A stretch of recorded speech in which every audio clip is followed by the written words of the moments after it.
Querido Víctor, buenas tardes. Estamos al aire, Víctor. Estimado Ariel, muy buenas tardes. Gracias por la invitación. Y obviamente yo entiendo el tema, lo seguimos obviamente desde Rusia con gran atención. Mira, yo digo honestamente, a mí obviamente me duele no poder estar en Alaska en ese momento. Pero bien, en cualquier caso estamos en Moscú, así que aquí desde acá siguiendo obviamente.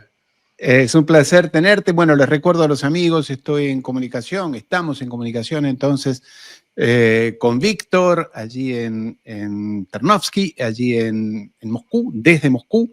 Él es ruso, habla muy bien español, lo conocemos en Sputnik, en RT, uno de los periodistas más queridos, además lo conozco personalmente, querible y sumamente profesional. Víctor, te prometí que íbamos a estar unos ratos, porque bueno, eres ruso, allí tienes a tu presidente llegando a Alaska, esto es en vivo y en directo, acaba de aterrizar el avión de Vladimir Putin. La pregunta es, ¿con qué expectativas llega Putin a esta reunión, querido Víctor? ¿Qué espera Putin? O digo Putin por decir el Kremlin, Rusia, el pueblo ruso, ¿qué se espera de esto? Sí, primero Ariel, gracias nuevamente por tus palabras y te agradezco muchísimo, ¿no? Porque tú además sabes cuánta admiración yo tengo por tu trabajo y además respeto por tu audiencia, por eso gracias por la invitación.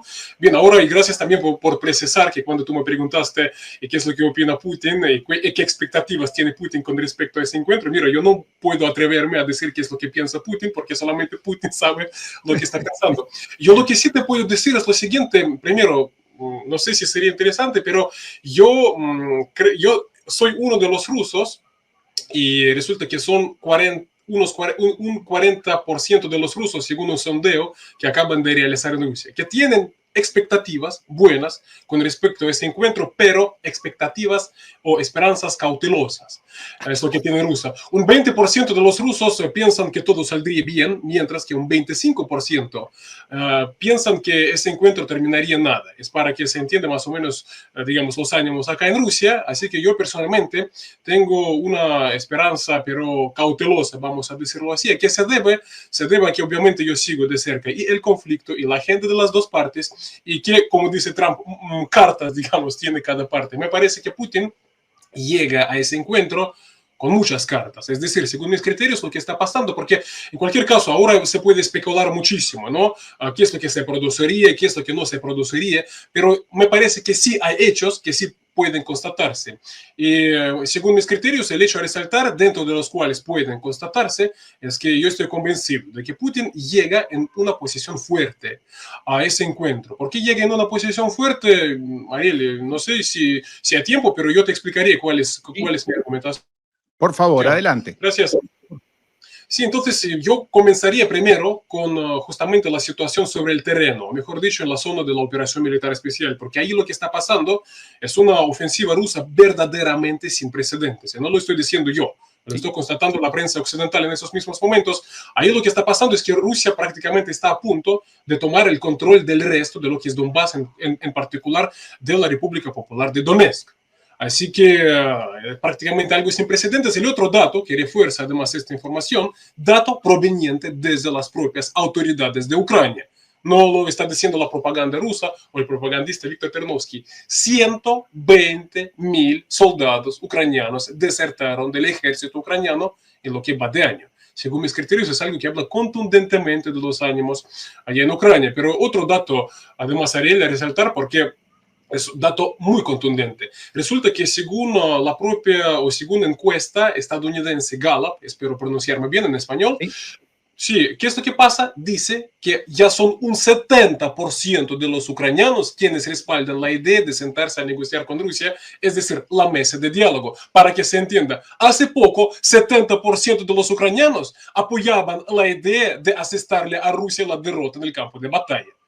Para que se entienda, eso es lo que está pasando, es por una parte. Y bien, yo ahora de qué estoy hablando, de, digamos, la correlación de fuerzas, digamos, con qué llega Putin a ese encuentro. Además, el propio encuentro, incluso voy a adelantar un poquito los hechos, el propio encuentro ya de por sí, independientemente de sus resultados, ya es logro de Rusia. Es decir, con Rusia se habla, y además con Rusia habla el país que más hablaba en su momento de una Rusia aislada, de una Rusia, digamos, marginada. No, ahora mismo Donald Trump invita a Vladimir Putin a Estados Unidos. Además, tú sabes, Ariel, yo antes de pasar además a los puntos fuertes de Putin, según mis criterios, yo quiero además resaltar un hecho que me parece muy importante, yo no lo vi en la prensa, porque Putin, cuando se dirigía a Alaska, y para que se entienda, en realidad a Rusia y Estados Unidos lo separan en realidad unos pocos kilómetros. Otra cosa, que Vladimir Putin para venir a Alaska necesita primero sobrevolar todo el inmenso territorio ruso, es decir, desde la parte europea a la parte que se encuentra justamente lo que es el lejano oriente ruso, en Asia, ¿no? Pero, ¿qué es lo que hace Putin? Él, a la hora de volar a Estados Unidos, a Alaska, hace escala en el lejano oriente ruso. ¿Para qué? En una visita de trabajo a una de las ciudades rusas muy importantes, que es Magadan, en el lejano oriente ruso, una visita muy fructífera que aborda temas económicos y otros. Además, ¿por qué es importante? ¿Por qué prestar atención? Aquí justamente otro de los puntos fuertes de Putin. ¿Qué es el lejano oriente ruso para Rusia en realidad en estas circunstancias? En unas circunstancias en las que se cerraron los mercados tradicionales para Rusia, como europeo y todo, para Rusia ahora mismo el lejano oriente ruso, es decir, es la parte rusa que le permite acceder directamente a la región de Asia-Pacífico y a los mercados del sur y oriente globales. Entonces, es ahora mismo prácticamente la región de inmensa estrategia para Rusia, primero, y segundo, es la región que justamente a Rusia le permite seguir exportando, seguir buscando y encontrando nuevos socios. Pero bien, Putin hace escala allá y solamente después se dirige a Alaska. ¿Por qué quiero subrayarlo? Yo imagino a un, digamos, líder occidental promedio que tiene una cumbre con Donald Trump. ¿Qué es lo que va a hacer? Prácticamente correr a toda prisa a ese encuentro. Lo que hace Vladimir Putin es primero priorizar la agenda nacional y muy dignamente, yo como ruso realmente a mí me parece un comportamiento muy digno, primero además mostró a todo el mundo que para Rusia, para el presidente ruso, la prioridad son asuntos de Rusia. Entonces eso es lo que está pasando. Pero bien, yo como acabo de hablarte sobre el sur global, Oriente global, aquí justamente el otro punto fuerte de Putin en estas negociaciones, porque lo que hemos podido ver en las últimas semanas es que Rusia cuenta con aliados, verdaderos aliados. ¿A qué me refiero en particular? El grupo de los BRICS, yo recuerdo en su momento tanto se hablaba, incluso recientemente, los BRICS no son nada, los BRICS no es en serio. Ahora sí es en serio, porque lo que está haciendo BRICS, por ejemplo, ahora mismo en estos momentos, está demostrando explícitamente su apoyo a Rusia, es lo que yo estoy viendo. Por ejemplo, podemos recordar que prácticamente en vísperas, ¿no? Hace unos días, ¿qué es lo que se produjo? El presidente chino, Xi Jinping, llamando a Vladimir Putin para decir públicamente, para que en todas las portadas del mundo se pueda ver sus declaraciones, de que China está con Rusia, de que nos esperan nuevos acuerdos comerciales, tecnológicos, más cooperación militar. Y además esto se va a concretar en la próxima cumbre de la cooperación de Shanghai, que se celebrará también en China próximamente, es decir, 31 de agosto, 1 de septiembre. Entonces, Brasil contactando con Rusia, la India contactando con Rusia. Además, y Brasil y la India acaban de firmar acuerdos importantes con Rusia en materia de tecnologías, en el caso de la India, en materia financiera, en el caso de Brasil. En materia de financiera, yo además quiero llamar y muchísimo la atención sobre este hecho, porque la última cumbre de los BRICS se celebró en Brasil. Uno de los puntos centrales fue la creación de arquitectura financiera alternativa independiente de Occidente. Se trataba de algo muy palpable, es decir, se quiere pagar, realizar transacciones financieras sin depender de Occidente utilizando plataformas creadas por los BRICS. Entonces, ahora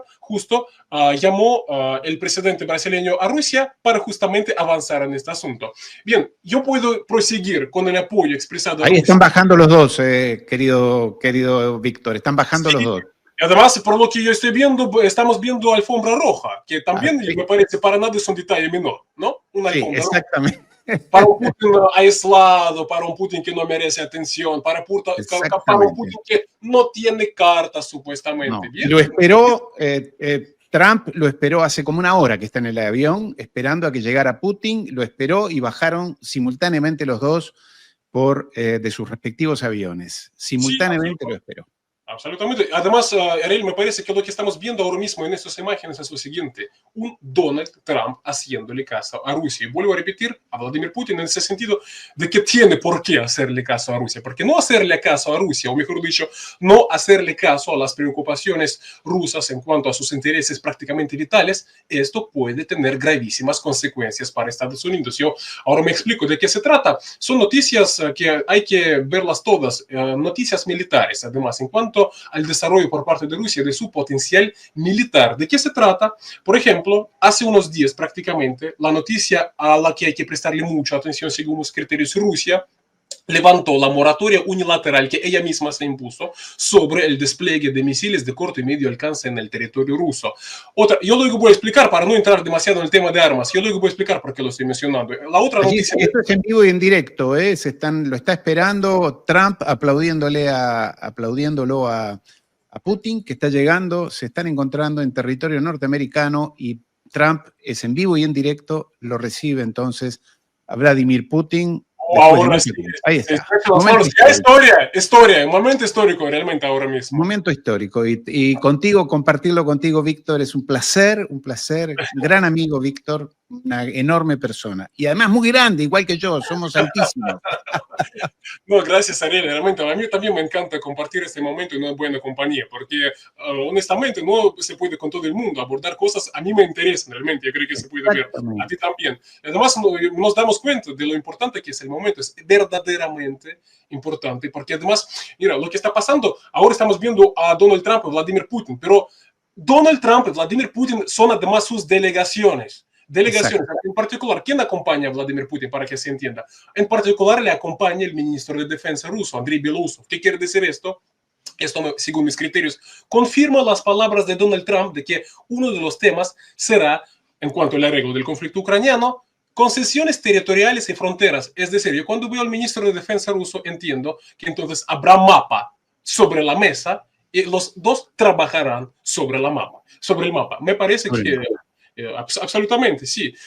El ministro ruso o el canciller ruso Sergei Lavrov, entonces para que se entienda que son prácticamente las figuras clave de las autoridades rusas. Es decir, Rusia toma el encuentro en serio y también la delegación estadounidense, según mis criterios, también demuestra que Estados Unidos toma en serio ese encuentro. Y vuelvo a repetir, tiene por qué. Ariel, si me permites, yo para concluir, entonces mira, Rusia sale de ese acuerdo sobre misiles de corto y medio alcance. Primero, Putin acaba de confirmar hace unos días de que Rusia ya produce en serio, prácticamente ya mítico, misil hipersónico Oreshnik. Por último, salieron las informaciones, Rusia está a punto de ensayar nuevo misil balístico intercontinental con propulsión nuclear. Entonces, para resumir, para no entrar en características de estas armas, ¿qué significan para Estados Unidos? Ya no puede sentirse seguro Estados Unidos ni en Europa, ni tampoco en Asia, sobre todo en la región de Asia-Pacífico en particular. Para explicar, digamos, cuáles son los puntos fuertes, ¿no?, de Vladimir Putin. Y ahora estamos viendo a Donald Trump, y vuelvo a repetir, haciéndole caso a Vladimir Putin. ¿Por qué sería? Me parece que en esos mismos momentos justamente estamos explicando. ¿Por qué no subieron juntos en la misma limusina, ¿no? No subieron juntos. No están. No están juntos. Creo que no lo vi subir a Putin del lado izquierdo, o sea, subió Trump, pero no subió Putin. Creo que Putin le habían trasladado esas limusinas tan bonitas que fabrica Rusia, que no recuerdo cómo se llaman. Auros, es una muy buena. Exactamente, que son de un lujo y unas cualidades especiales. Lástima que la televisión no está mostrándolo, pero creo que iban en limusinas separadas, creo. Si bien están en territorio norteamericano, recordémoslo, allí está a cargo, obviamente, el servicio secreto norteamericano, obviamente la seguridad rusa también, claro. Yo digo honestamente, no pude ver si están los dos o no, pero por otra parte, si la cámara de RT incluso se enfoca en la limusina, quizás estarían los dos. Digo honestamente, no sé, yo tampoco lo vi. Aunque lo veo a Trump hablando con alguien, yo creo que no subieron juntos. Sí, me dice alguien acá, subieron en la misma, sí. Subieron en la misma limusina. Yo no lo vi subir, pero wow, qué fuerte eso, ¿no? Sí. Qué fuerte. Sí, fuerte. Además, yo, Ariel, lo que diría en ese contexto, que se pudo ver que prácticamente en las últimas 24 horas lo que hizo Donald Trump es moderar significativamente su discurso. Por ejemplo, ¿cuáles fueron las declaraciones Ah, de sí, sí, ayer? perdona, van juntos en la misma limusina, van Juntos, juntos, ahí juntos, van, los dos, juntos, los juntos, dos. juntos. ¡Wow! Parece que tienen buen humor. Qué fuerte esta imagen, ¿no? Querido amigo, cuando hace 8 meses atrás, desde los Estados Unidos, lo único que decían es que lo querían cazar, matar, asesinar al monstruo de Vladimir Putin, ¿no? Qué fuerte. Claro, ahí está la limusina rusa de que va detrás, la verás, a la cual no se subió Putin, sino que va en la bestia de Trump. Así la llaman a la limusina del... Claro, ahí va detrás la Aurus, ¿no? La rusa. Sí, además, según mis criterios, lo que estamos viendo, Ariel, juntos en la misma limusina, ¿qué es lo que quiere decir? Prácticamente de repente, ¿no? Es decir, tienen de qué hablar, tienen que abordar, ¿no? No, es decir, no están perdiendo tiempo justamente en teatro. No están Además es perdiendo un símbolo, es una imagen. Dicen que Putin no habla bien inglés, pero que habla bastante bien inglés, que puede expresarse. Él habla obviamente ruso, tártaro, alemán, pero dicen que una conversación en una limusina pueden seguramente sí. mantenerla. ¡Wow! Él ¡Qué fuerte! habla bien, eso yo puedo confirmarlo como ruso, además siguiendo, digamos, intervenciones y presencia de Putin. Habla bien perfectamente el inglés, lo entiende, pero obviamente la principal lengua extranjera que domina Putin es la lengua alemana, porque en su momento Claro. sirvió en lo que fue entonces, digamos, bien, Sí, sí, su alemán. presencia, pero él puede hablar en inglés, una conversación mundana y casual con el presidente. No quiere decir que ahí se esté negociando nada importante en esa limusina, pero hay un intercambio. Son dos personas que pueden intercambiar algunas ideas. Así Sí. que muy fuerte. Sigue, Víctor, con esto que estabas diciendo. ¿En qué escenario está entonces Rusia ahora? ¿Cómo llega Putin? No, sí, Ariel, mira, yo acabo de terminar lo de la parte en la que estaba hablando justamente de la ampliación por Rusia de sus Sí, capacidades en cuanto a armamento estratégico. Entonces, eso yo estaba diciendo, Estados Unidos ya no puede sentirse seguro ni en Europa, ni tampoco en Asia, ni en la región de Asia-Pacífico. Entonces, la situación es, digamos, para nada, digamos, despejada para Estados Unidos. Pero además, como acabamos de ver a Vladimir Putin, en Donald Trump, en la limusina, otro de los temas que estaría sobre la mesa y también lo dio a entender Donald Trump. Sí, Ariel, además yo te estaba diciendo, ¿no? Que Donald Trump suavizó o moderó muchísimo su discurso en las últimas horas, pero incluso llegó a decir prácticamente ayer de que no quiere imponer sanciones contra Rusia, sino que prefiere, digamos, sino que apuesta por la diplomacia. Entonces, ¿qué es lo que ha pasado para que cambiara tanto el tono? Pero además, ¿sobre qué podrían hablar las partes? Sí, Ucrania sí. Ahora, en cuanto a concesiones territoriales, fronteras, yo creo que ahora sería especulaciones, vamos a realmente esperar, me parece, ¿no? Qué es lo sí. que dirían las partes, porque además van a tener una rueda de prensa conjunta. Pero además, ¿qué es lo que pueden abordar? Aparte de Ucrania, todo apunta a que el otro tema presente sería lo del Ártico. ¿Qué es lo que pasa? La principal potencia en el Ártico ahora mismo es Rusia, tanto por pertenecer a Rusia prácticamente el grueso de los territorios del Ártico, pero no solamente por la pertenencia de esos territorios. Rusia además tiene una flota de rompehielos, en particular rompehielos atómicos, que ningún país del mundo los tiene, una flota así. ¿No? Rusia lo estaba trabajando durante muchos años. En otras palabras, Rusia tiene un gran control del Ártico, en particular sobre sus recursos, y ahí hay una prácticamente inmensidad de recursos, hidrocarburos, entre otros, y la mitad de esos recursos los controla Rusia. Además, Rusia ya tiene un enorme despliegue tanto de la flota, digamos, pacífica, como pueden ser rompehielos, pero además un enorme despliegue militar. ¿Qué quiero decir con estas palabras? Estados Unidos necesita de Rusia para poder operar y para poder aprovechar las oportunidades del Ártico, que además no se limitan a recursos naturales. Además, el Ártico, para que se entienda, es prácticamente la ruta más estratégica en el futuro ya muy próximo del siglo XXI como mínimo, porque es el Ártico la ruta marítima más corta entre Asia y Europa, y Rusia lo está controlando. Además, Rusia justamente tiene la flota para ya incluso en actuales circunstancias, permitir ya la navegación durante todo el año por la zona, contando con esa enorme flota de rompehielos. Entonces, Víctor, sí, quiero preguntarte algo que va al meollo de la geopolítica. A mí me parece muy bien y me parece un gesto de ambas partes, es interesante, hay mucha expectativa. Ahora vamos a decir la verdad, el propio Putin ha dicho en una entrevista que le hicieron hace un tiempo que él se ha entrevistado ya con no sé cuántos presidentes norteamericanos, y más los líderes europeos, presidentes, y todos le dicen lindas palabras, le expresan buena voluntad, cooperación, ganas de hacer cosas, que haya paz con lo nuclear y demás. Pero él dijo, después se vuelven a sus países y hacen todo lo contrario. Es decir, que traicionan su palabra a esta gente. Entonces, por eso digo, ¿qué expectativas puede haber realmente en Rusia, más allá de la buena voluntad, de que todo esto no quede más que en papel que se lleva el viento y palabras que se llevan el viento? Sobre todo con un Trump que ya está en su segunda presidencia, le quedan 3 años de presidencia, y si le va bien el año que viene. Entonces, ¿qué expectativas reales hay de que Estados Unidos cumpla con algo auspicioso?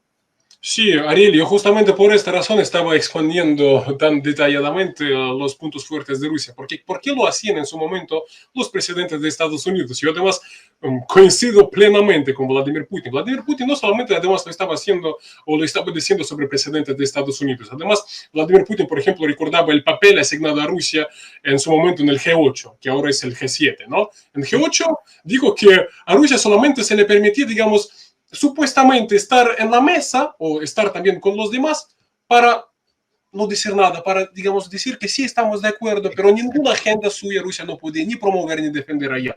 Es decir, no solamente ocurría esto con los presidentes estadounidenses. ¿Por qué? Porque Rusia era débil. Porque Rusia era débil en aquellos momentos. Y por eso estoy diciendo, ahora mismo Rusia está en posición de fuerza. ¿Por qué Rusia era débil? Bien, por muchas razones. En particular, ahora mismo Rusia desde tantos puntos de vista, en particular, Ariel, vamos a recordar incluso el camino que recorrió Rusia como mínimo desde el año 2014, cuando se reincorporó Crimea a Rusia y por primera vez impusieron sanciones a gran escala contra Rusia. Camino que Rusia hizo desde entonces. Por ejemplo, Rusia ahora mismo es un país soberano en cuanto a alimentos. Es un país muy soberano tecnológicamente. Además, las armas que tiene Rusia ahora mismo, que yo acabo de mencionar algunas, como Oreshnik en particular, Rusia no los tenía de ninguna manera. En cuanto a alianzas internacionales de Rusia, tampoco era, digamos, demasiado cierto el asunto. Los BRICS prácticamente se encuentran en la fase inicial. Y ahora que estamos hablando contigo, justamente en ese momento, ahora según mis criterios, BRICS ya es grupo. Ahora sí es grupo, sí es fuerza. Es decir, cambiaron muchas cosas. Rusia está ahora mismo en posición fuerte. Y además, Rusia demostró que, digamos, sus intereses vitales los va a defender primero sí o sí, y segundo, que lo va a hacer, digamos, con todos los medios posibles. Además, está ampliando estos medios, pero además, que sí o sí va a defender sus intereses nacionales. Lo estamos viendo prácticamente en la zona de la operación militar especial. Con tanta presión, con tantas amenazas, sigue con la operación militar especial. Y además, Ariel, para que lo entiendan, además, para que lo entienda tu audiencia, sí yo, por ejemplo, aquí estaba aplaudiendo en particular estas imágenes, ¿no? Pero que tampoco se piense, y espero yo, que soy una persona tan ingenua, ¿no? Yo ¿por qué lo estoy diciendo? Dios mío, se me pasó lo que quería decir, pero sí, pero yo solamente quiero decir que Rusia ahora mismo se encuentra en posición fuerte. Y por esta razón, yo digo que para Estados Unidos desatender a Rusia ahora mismo tendría graves consecuencias, en particular para la seguridad nacional de Estados Unidos, pero no solamente para la seguridad. Aquí ni siquiera ya se trata de armas. Yo estoy leyendo ahora mismo análisis serios donde ya se da por hecho. Yo tampoco quiero, digamos, que esto suene como algo especulativo que ya se dijo 100 veces. No, pero ahora ha llegado el momento de verdad. Yo por eso estaba mencionando China diciendo claramente estamos con Rusia, la India diciendo estamos con Rusia, Brasil diciendo con Rusia. Yo creo que hace unos 5 años esto prácticamente no lo habríamos podido imaginar. Ahora esto está pasando. Es decir, Trump no solamente, o Estados Unidos no solamente tiene problemas en cuanto a la seguridad en términos militares. Estados Unidos está viendo que el mundo no está cumpliendo sus órdenes, que no está con Estados Unidos sin condiciones. No. Así que es otra la situación. Sí, entonces a Trump se le ocurre engañar a Vladimir Putin. Entonces yo creo que para esta decisión sería mala para Estados Unidos y para Trump. Es decir, ahora sí tendrían consecuencias. Antes, ¿qué podía haber hecho Rusia antes? Vamos a ser honestos. ¿Qué podía hacer?